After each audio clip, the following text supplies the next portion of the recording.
जय हिंद बच्चों, मैं अजय कुमार वाराणसी उत्तर प्रदेश से आपके अपने चैनल नव शिक्षण पे स्वागत करता हूं। बच्चों, मैं 5 नवंबर जो एग्जाम है बच्चों का NMMS का राष्ट्रीय आय में युक्त आधारित छात्रवृत्ति परीक्षा, उसके लिए इंपॉर्टेंट क्वेश्चंस लेके आया हूं, जो कि एक्सपेक्टेड है बच्चों कि ये सेम क्वेश्चंस, कुछ क्वेश्चंस इसमें से आपके एग्जाम में आ सकते हैं। और बच्चों, स्टार्ट करने के पहले आपको बताना चाहूँगा कि ऑलरेडी ढेर सारे वीडियोस बने हुए हैं, तो आप प्लेलिस्ट जरूर देखा कीजिए, जिसमें मैंने सब्जेक्ट वाइज अलग अलग चीज़ों को कर दिया है। मैथ का अलग, यानी कि मानसिक योग्यता परीक्षण का अलग, साथ ही विज्ञान, सामाजिक अध्ययन, गणित के प्रश्नों को अलग अलग प्लेलिस्ट में डाला हुआ है, तो अपने जरूरत के हिसाब से उस टॉपिक को आप देख सकते हैं। साथ ही साथ व्हाट्सएप ग्रुप में बच्चों 7000 बच्चे ऑलरेडी जुड़ के फ्री तैयारी कर रहे हैं। तो बच्चों, आप कोई भी नई स्कीम आती है 9th और 10th के लिए, तो वो भी इसकी भी जानकारी आपको इसी ग्रुप के जरिए मिल जाएगी। ठीक है, तो ऑलरेडी मैंने ये प्रैक्टिस सेट 2 का बताया हुआ है। आज गणित के प्रश्नों को मैं बताने जा रहा हूँ। पहला प्रश्न बच्चों आपके सामने है, यदि A का धन B के धन से 25% अधिक हो तो B का धन A के धन से कम होगा। तो देखिए बच्चों, जब भी इसका इंग्लिश वर्जन का है, कुछ बच्चे इंग्लिश के लिए भी कह रहे हैं कि if A money is 25% more than B, ठीक है, then what how much B money is less than A। तो जब भी इस तरह के क्वेश्चंस हो तो मैंने शॉर्टकट फॉर्मूलाज एक अलग से फॉर्मूला का भी वीडियो बनाया हुआ है, तो उसको आपने देखा होगा। तो इस तरह के प्रश्न में जब भी करना हो तो B का धन जो है A से कितना कम होगा, इसके लिए क्या करना है, A by 100 plus A into 100। ठीक है, ये जनरल फॉर्मूला है। अधिक है तब प्लस हो जाएगा, यहाँ पे अगर कम आता है तो यहाँ क्या हो जाएगा, माइनस हो जाएगा। ये मैंने फॉर्मूला में बताया हुआ है। तो यहाँ हम क्या करते हैं, वैल्यू को पुट करते हैं। A क्या है, जो परसेंटेज यहाँ शो कर रहा है वो है। ठीक है, तो 25 बाई 100 प्लस 25 कितना होगा, 125 इंटू 100। ठीक है, इसको काट दीजिए, कितना आएगा, 25 1 जा 25, 5 जा 5 1 जा 5, 20। तो 20% आपका आंसर आ गया। तो हमेशा जान लीजिए, ऐसे कंडीशन में बच्चों हमेशा कम होता है। ठीक है, तो इसका आंसर है बच्चों 20%। ठीक है, क्लियर है। इसके बाद है 18 सेंटीमीटर लंबे, भाई 18 सेंटीमीटर लंबे, 12 सेंटीमीटर चौड़े, तो 12 सेंटीमीटर चौड़ा मैंने बना लिया। ठीक है, एक आयत है से 3 सेंटीमीटर त्रिज्या के काटे जा सकने वाले पूर्ण वृत्तों की संख्या होगी।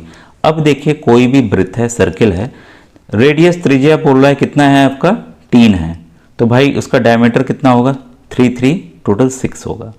तो इस तरह के सर्कल्स कितने आएंगे, अगर इधर से देखिए तो ये भी क्या है 3 और ये 3 6, तो कहीं से भी देखेंगे 6 है।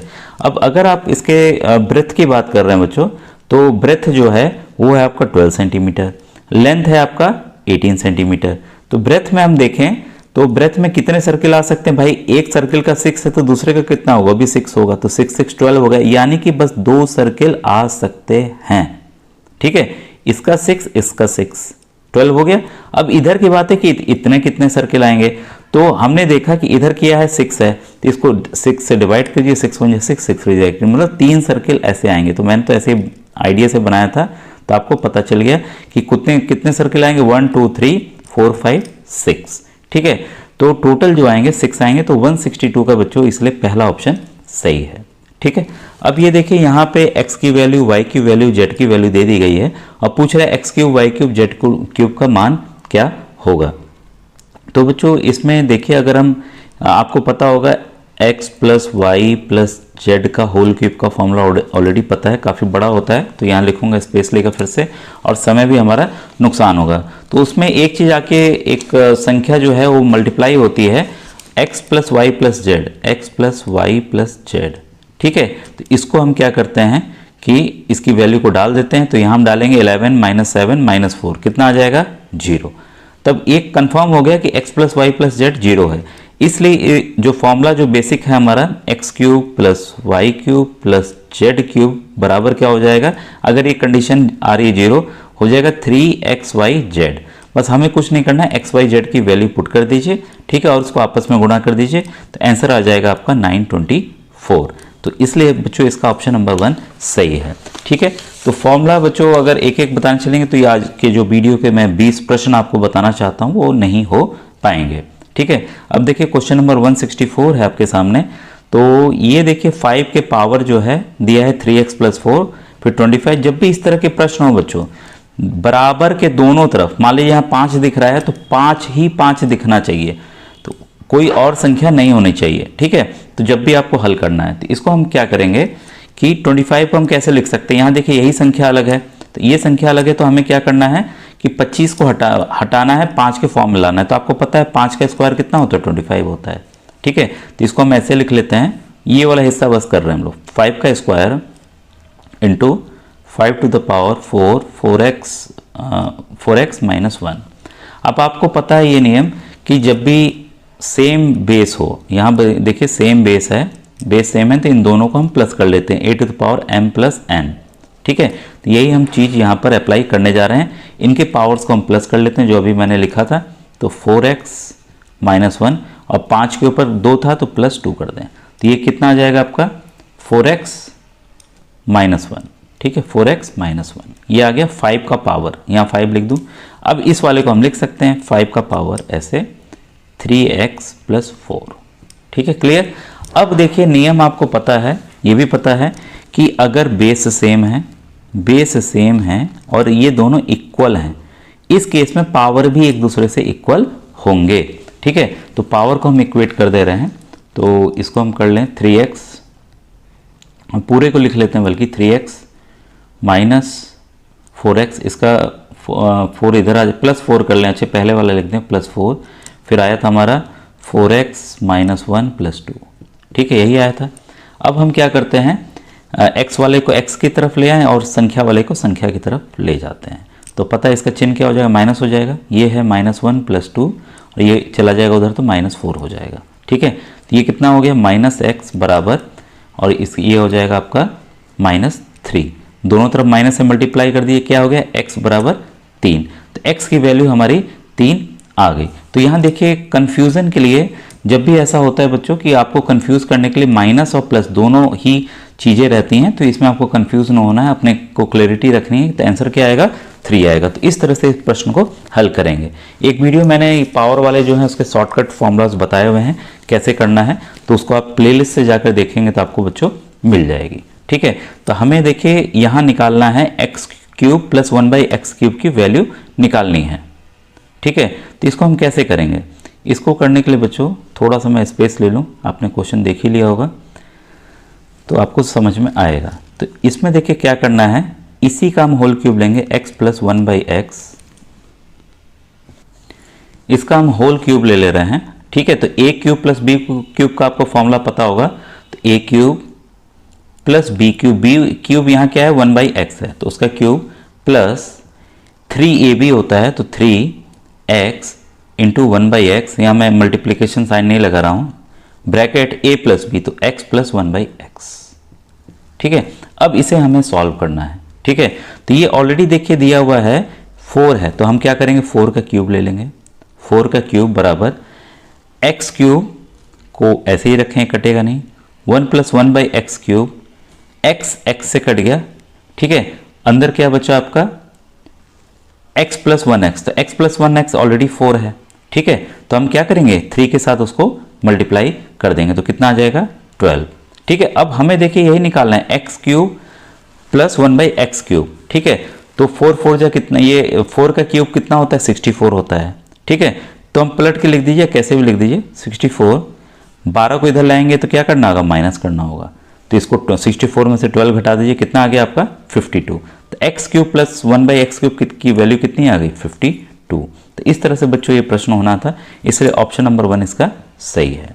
ठीक है, अब देखिए ये सवाल है आपके सामने, कथन और कारण। तो आपको पता है बच्चों कि अगर किसी के ऊपर पावर है फिर ब्रैकेट है, तो क्या ब्रैकेट खुलता है तो क्या होता है, ये दोनों आपस में मल्टीप्लाई होते हैं, गुणा होते हैं। ठीक है, तो वही चीज़ है 1/2 ब्रैकेट खोला तो 36 का व्युत्क्रम होगा 2 द पावर 36। ठीक है, तो अब इसका बच्चों क्या है 1/2 की पावर कितना हो गया 6, इसका व्युत्क्रम हमें करना है, तो इसको पलट देंगे, 2 ऊपर चला जाएगा 36, तो भाई ये तो सही है। ठीक है, और इसका ये कारण दिया है, क्या इस रूल से हो रहा है व्युत्क्रम, इस रूल से हो रहा है भाई, इस रूल से तो नहीं हो रहा है, इस रूल से ये आ रहा है, बेशक व्युत्क्रम के बारे में जानकारी नहीं दे रहा है। ठीक है, तो पहला ऑप्शन तो है नहीं, दूसरा ऑप्शन है नहीं। ठीक है, अब हम देखें इसमें, हाँ ये आपका 166 का तीसरा ऑप्शन सही है। कथन सत्य है परंतु कारण जो है वो असत्य है। क्लियर हो गया बच्चों। फिर देखिए किसी खंभे का 1/5 भाग काला है, 1/4 भाग सफ़ेद है तथा शेष जो है पीला है, तो खंभे की लंबाई कितनी होगी। जब भी इस तरह के प्रश्न हो बच्चों, हमेशा खंभे की लंबाई x मान लीजिए। ठीक है, अब हमने देखा कि उसका 1/5 भाग काला है, तो x का 1/5 इसको गुणा कर दीजिए, x/5 आ गया। ठीक है, वैसे ही सफ़ेद भाग कितना हो गया, x/4 हो गया। पीला भाग हमें पता है 3 मीटर, तो सबकी लंबाई हमको मिल गई। ठीक है, तो खंभे की कुल लंबाई कितनी है आपकी, सबको हम जोड़ लेते हैं। ठीक है, तो ये कर लें x बराबर x/5 प्लस x/4 प्लस पीला जो भाग है प्लस 3। बस इसे हमें सॉल्व करना है। ठीक है, तो पहले हम क्या करेंगे कि x को एक तरफ ले आएं, फिर इसको हम सॉल्व करते हैं। ठीक, और 3 को दूसरी तरफ ले आते हैं ताकि कंफ्यूजन ना हो। तो इसको -3 कर लिया हमने, ये x/5 प्लस x/4 और ये हो गया आपका -x। बस हमें एलसीएम लेना है। ठीक है, तो एलसीएम कितना आएगा 20। ठीक है, फिर आ जाएगा आपका 4x plus 5x minus 20 equal to -3। किधर भी आप इक्वेट करके कर सकते हैं। ठीक है, तो ये आपका हो जाएगा बच्चों 9x, इसको मैं मिटा रहा हूँ, 9x माइनस 20x बराबर 20 इंटू -3। ठीक है, तो ये आपका कितना आ गया 11 माइनस 11x बराबर -60। माइनस माइनस कैंसिल हो गया, दोनों तरफ है। x बराबर क्या हो गया 60/11। लेकिन ऑप्शन में आप देख रहे हैं 60/11 नहीं है, तो हमें किस में बदलना है, मिश्र संख्या में बदलना है। तो आपको पता है मिश्रम के इसको भाग देंगे। ठीक है, और उल्टा v नियम आपको याद है, मैंने कई बार बताया हुआ है। तो इसका आ जाएगा बच्चों 5 सही 5/11 मीटर। तो ये किस ऑप्शन में है बच्चों, ऑप्शन नंबर 1 में है।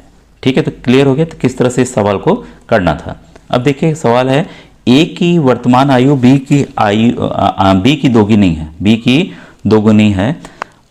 अब से 30 साल बाद a की आयु b की 1.5 गुनी होगी, तो a और b की वर्तमान आयु होगी। तो बच्चों कुछ प्रश्न मैं आपके लिए छोड़ रहा हूँ, तो इसको आप मुझे कमेंट सेक्शन में 168, 169 का आप और 170 3 प्रश्न मैं आपको होमवर्क में दे रहा हूँ। तो इन प्रश्नों को हल करके इसका आंसर बताइए। नेक्स्ट वीडियो में मैं इसको हल करके आपको बताऊंगा। ठीक है बच्चों, थैंक यू वेरी मच।